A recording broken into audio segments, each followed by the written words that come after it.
By the time the HOA board discovered their rent had skyrocketed by 1,000%, I was already seated at the head of their long conference table, casually drinking coffee from a mug emblazoned with, "This meeting could have been an email."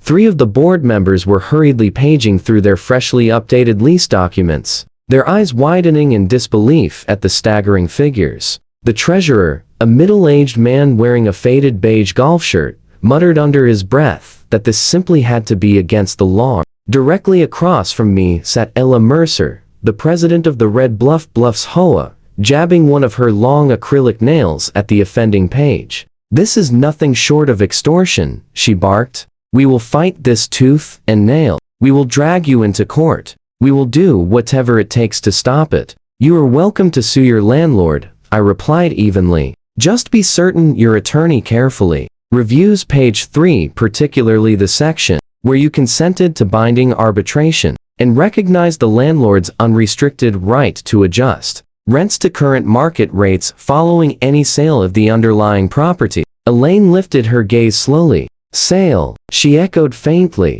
I smiled and pushed a crisp folder across the polished table. On top lay a freshly recorded deed, officially signed and stamped by the county recorder, gleaming like an irrevocable verdict. "That's right," I said. "Congratulations. I am your new landlord." A heavy silence descended on the room like thick morning mist. Through the open door of the HOA office, I could clearly see the rows of townhomes where the entire conflict had begun, the very ones they had tried to demolish my old ranch house to make room for. The same ground where my family had lived and worked for generations. Elaine's face drained of color. "You," she whispered. "It's you, the ranch guy." I took another slow sip of coffee. "Yes, Elaine," I said. "The ranch guy. You gave exactly 24 hours to vacate. Funny thing about land, it has a long memory for who it truly belongs to. My name is Jake Rowe, 38 years old, a licensed civil engineer by profession,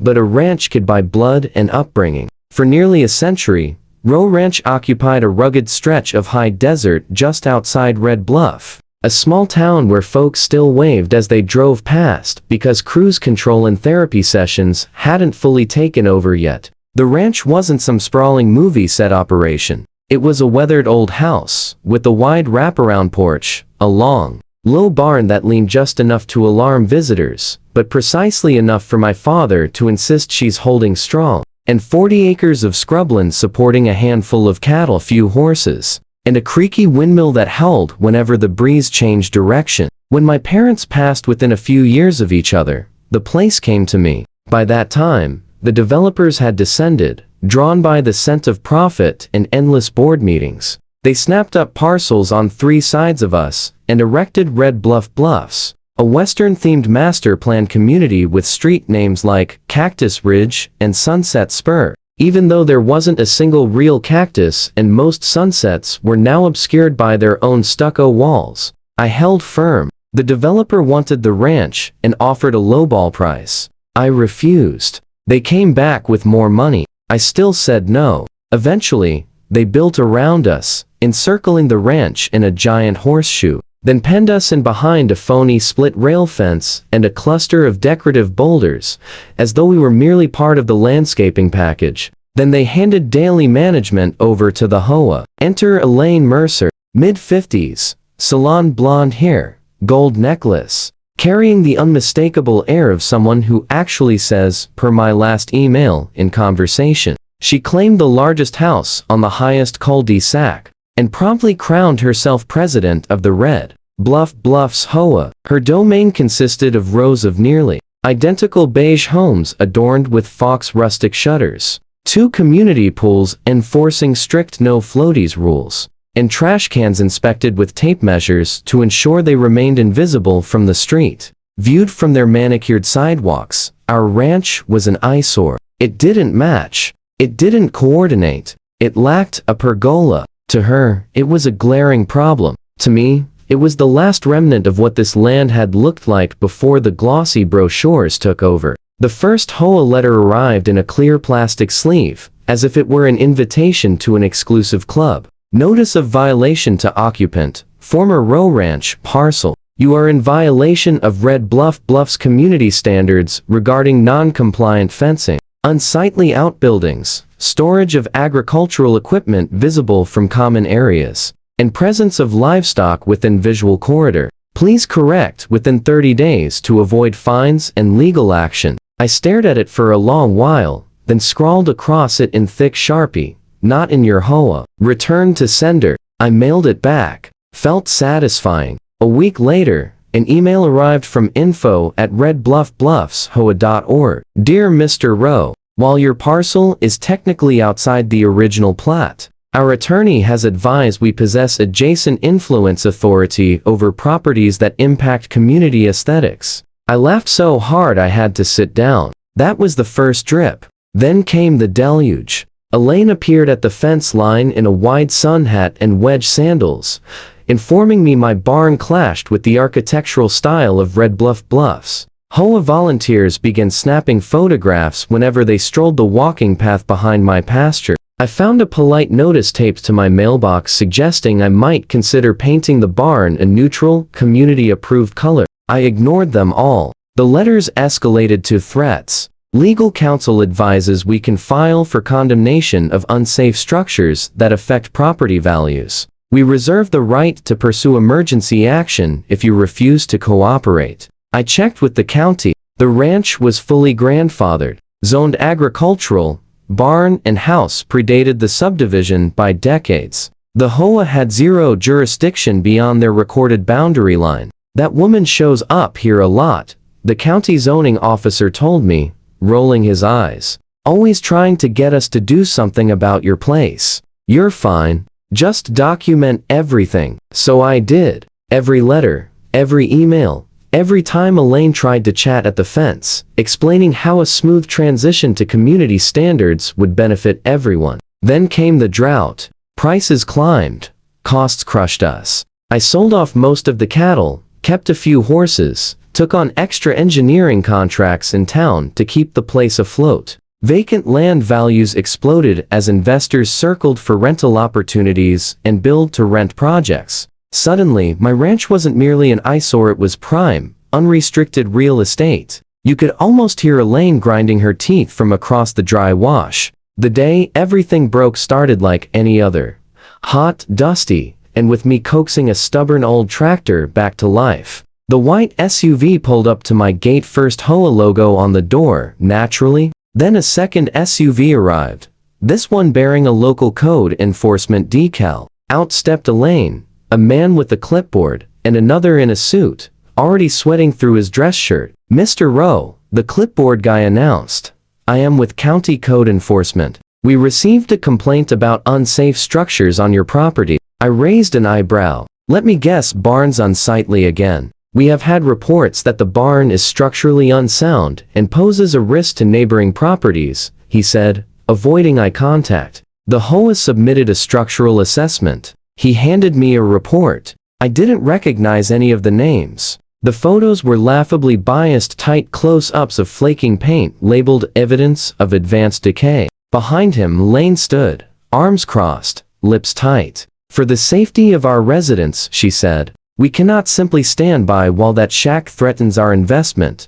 The man in the suit cleared his throat. "I am with Palmer and Reed," he said, offering a business card. "Counsel for Red Bluffs. Based on a review of county codes, we believe we can pursue an emergency teardown if the structure is deemed hazardous." I flipped through the assessment. "That beam is solid," I said, pointing. "That crack is cosmetic. I'm a civil engineer, I fix this stuff for a living." "Be that as it may," the code guy replied, "I am obligated to inform you that pending formal inspection, there is a recommendation for immediate mitigation." "Mitigation meaning what exactly?" I asked. He shifted from foot to foot, clearly uneasy. "Demolition of the barn and potentially the house as well." Elaine stepped forward then, her voice dripping with false sweetness. "Jake, please listen to me. This really doesn't need to turn ugly. If you simply agree to sell the property, we can incorporate your land into phase 2 of the development. You walk away with a generous check. We get to tidy things up and construct proper,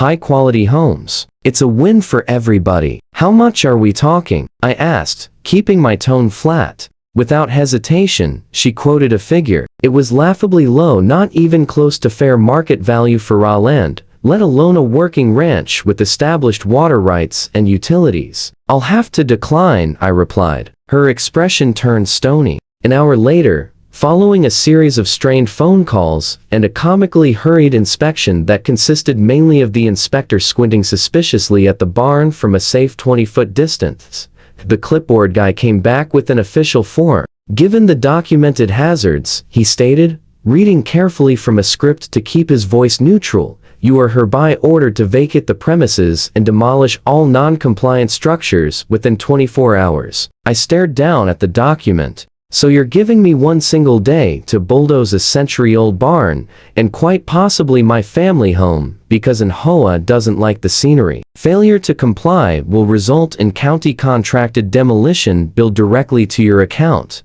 he continued, reciting the standard warning. Elaine's smile flickered at the corners of her mouth. She could practically taste triumph. "Of course," she added smoothly, "if you rather spare yourself all this unpleasantness, the board remains willing to reconsider our previous offer." I took the order, folded it with deliberate care, and tucked it into my back pocket. 24 hours, I echoed. "That is correct," the clipboard guy confirmed. "Great," I said. "Then I have exactly 24 hours to decide precisely how I'm going to make every one of you regret this." I delivered it quietly, no yelling, no overt threats, just a calm declaration of intent. Most folks handed a 24-hour demolition notice would spiral into panic. I drove straight into town instead. First stop, the county recorder's office. I requested complete copies of everything on file for my property, the full history of HOA complaints, and that ridiculous emergency order. Then I headed to an address I'd spotted buried in the original developer's paperwork, a P.O. box tied to a shell company called Red Bluff Holdings LLC.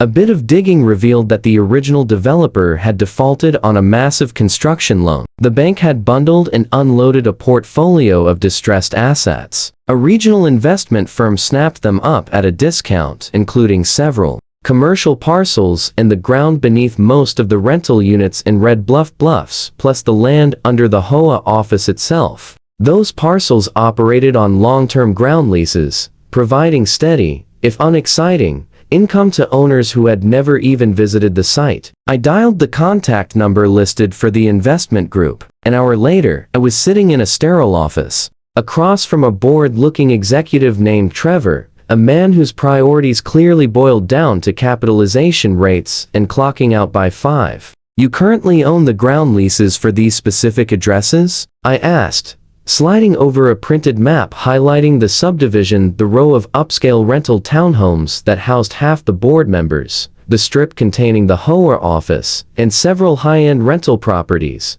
"Yeah," he confirmed. "Low-maintenance tenants. The HOA deals with day-to-day headaches. We simply collect the ground rent checks. Profitable enough?" I pressed. He grimaced slightly. "We've actually been considering unloading that particular bundle. Too much HOA drama. Some odd encroachment disputes involving an old ranch parcel. Complete headache. I'll buy the whole package," I stated. He blinked in surprise. "Have you got that kind of capital lying around?" he asked, skeptical. "Let's just say, I have financing arranged," I replied, along with extremely strong personal motivation to close quickly. Financing in this case meant maxing out a home equity line, roping in a trusted colleague from my engineering network who enjoyed complicated real estate plays, and liquidating every available dollar from savings, investments, and the emergency reserve I'd sworn never to touch. Trevor quoted a price. "Steep, but reasonable. Can we close within 72 hours?" I asked. "If your funds are legitimate, sure," he shrugged. "We're not particularly attached to the asset." I wired the earnest money deposit that same afternoon. My partner bulldozed the paperwork through channels at warp speed. Turns out, he'd once endured his own nightmare HOA battle and was, in his exact words, spiritually committed to the cause. Meanwhile, back at the ranch, I left the barn untouched. Instead, I meticulously photographed every inch of the structures, hired an independent structural engineer, someone with no ties to the HOA, to produce a detailed report confirming the barn was aged but perfectly sound, and formally filed an appeal against the demolition order, which immediately triggered an automatic stay of enforcement. The county clerk, bless her heart, stamped the paperwork and muttered under her breath, "I told them 24 hours was ridiculous." 2 days later, we closed escrow. I walked out of the title company as the official new owner of the land beneath. The row of premium rental townhomes occupied by several board members, the ground under the HOA's pristine little office building, and the parcel containing the subdivision's only overflow parking lot. Red Bluffs owned their houses. I now own the earth they stood on. Every single one of those ground leases contained a lovely little provision.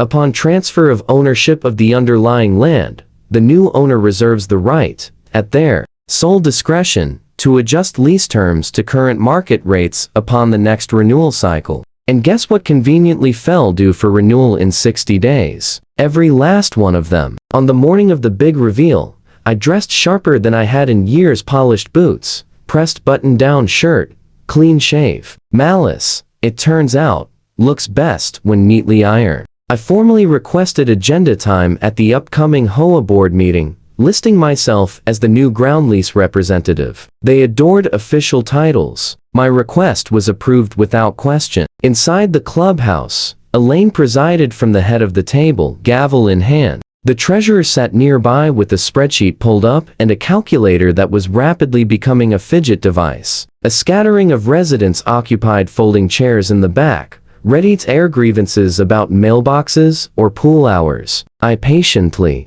endured a heated debate over holiday light restrictions until they finally reach a Danube business. Item 4, Ground Lease Renewal Discussion. Elaine tapped her neat stack of documents. "As you all know," she began, "we've been in negotiations with Red Bluff Holdings regarding the upcoming land lease renewals. They've been slow to respond, but they understand we're a vital anchor for the entire community. Once we secure favorable rates, we can actually," I interrupted, rising to my feet.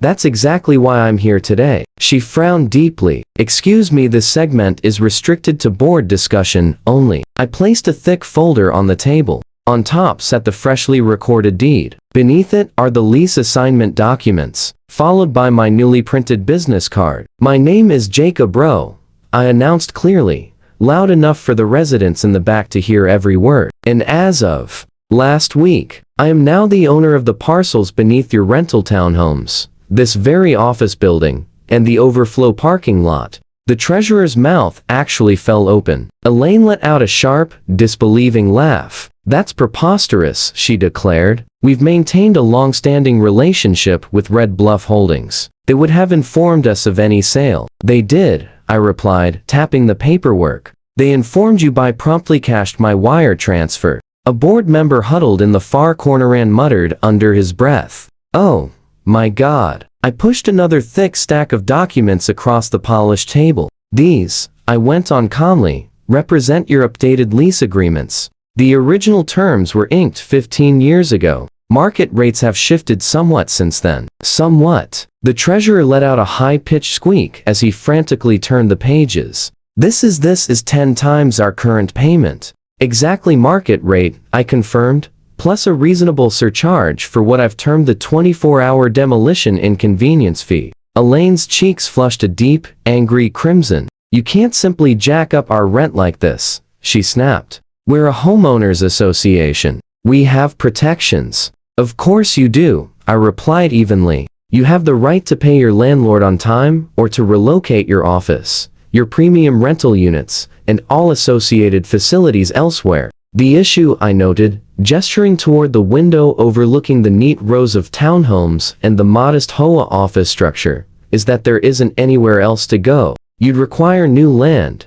a different building, separate parking, and the city isn't particularly eager to issue fresh permits these days. Something about infrastructure strain and traffic impacts." The treasurer's fingers flew across his laptop keys, running desperate calculations. "At these figures," he whispered hoarsely, "we'd be forced to we'd have to raise dues. Substantially." "How substantially?" A resident called out from the folding chairs, suspicion heavy in his voice. The treasurer swallowed hard. "Triple, at minimum." The resident's wife shot to her feet. Triple? She echoed incredulously. We're already shelling out more than my parents' entire mortgage payment. Alternatively, I offered, you could negotiate revised terms. I'm flexible when it comes to alternative compensation. Elaine's eyes narrowed to slits. Such as, a board seat, perhaps? I actually chuckled. Absolutely not. I want something far simpler. I placed one final document on the table.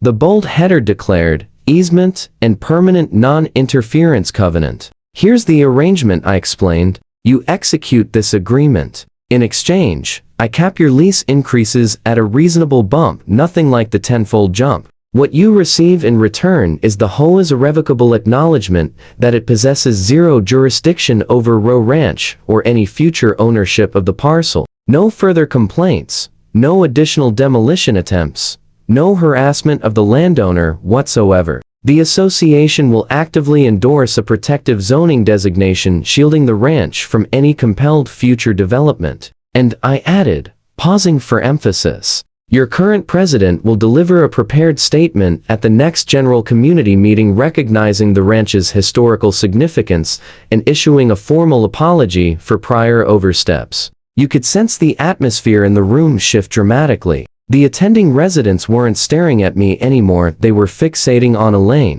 You cannot possibly be serious, she said, her voice thinning to a strained edge. I'm entirely serious, I assured her. Because should you decline, the full tenfold rates remain in force. The HOA's operating budget collapses. Assessments soar. Residents suddenly become very curious about why leadership chose to provoke the individual who now holds your ground. Leases. A resident toward the rear, a sturdy guy in a faded work shirt, neck reddened from the sun, lifted his hand. Let her cover it personally, he shouted. She's the one who's been fixated on tearing down that ranch. Low murmur spread, accompanied by several nods of agreement. The treasurer glanced from the proposed leases to the easement draft, then fixed his gaze on Elaine. If we refuse to sign, he said softly, we either drive the association into insolvency or forfeit the rental properties and office entirely. If we accept, he turned toward me,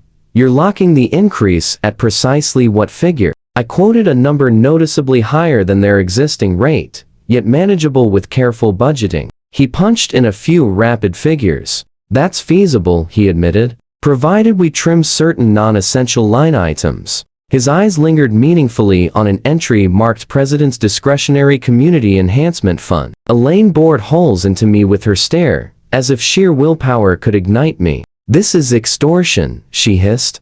Hardly, I countered. I'm merely leveraging the free market framework your developer established. You all revere property rights and ironclad contracts, don't you? Well, here's one your board willingly executed. Naturally, they signed. HOA boards crave authority, but they crave avoiding furious confrontations with their constituents even more. They inked the easement and non-interference covenant, the revised lease renewals, and the scripted apology statement. 2 weeks later, beneath strands of inexpensive LED string lights draped across the community clubhouse, Elaine gripped a microphone and a single sheet of paper reviewed and revised by legal counsel at least half a dozen times. Her voice trembled slightly. As president of the Red Bluffs Homeowners Association, she recited, I wish to formally recognize that Row Ranch constitutes a historically vital property and a cherished element of our broader community's identity. I leaned against the rear wall,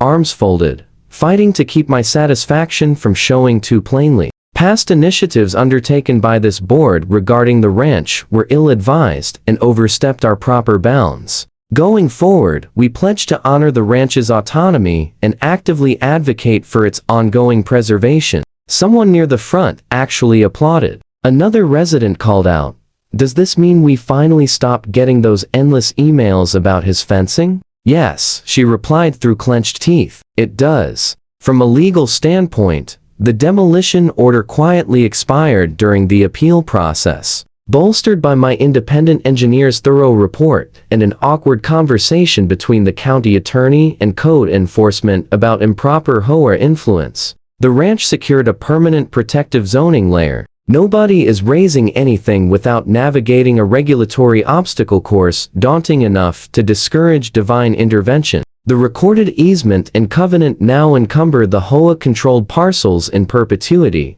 binding every future board. Financially, the association now forwards me monthly ground rent payments. Their upscale rental units generate a steady, satisfying income stream. Even the quaint office building, that former headquarters of sanctimonious correspondence, contributes nicely toward retiring my acquisition loan. On the ranch itself, I reinforced the barn with new bracing, applied a fresh coat of traditional red paint, added a modest riding arena, and began offering guided trail rides and lessons. I erected a straightforward sign at the entrance gate: Row Ranch, established 1924, endured droughts, depressions, and one exceptionally persistent HOA. The sweetest moments come when I spot them board members arriving or departing the office, glancing uphill toward the ranch as though they can physically sense the reversed hierarchy. Each time they mail my check. Elaine resigned from the presidency several months later. The official explanation cited health concerns.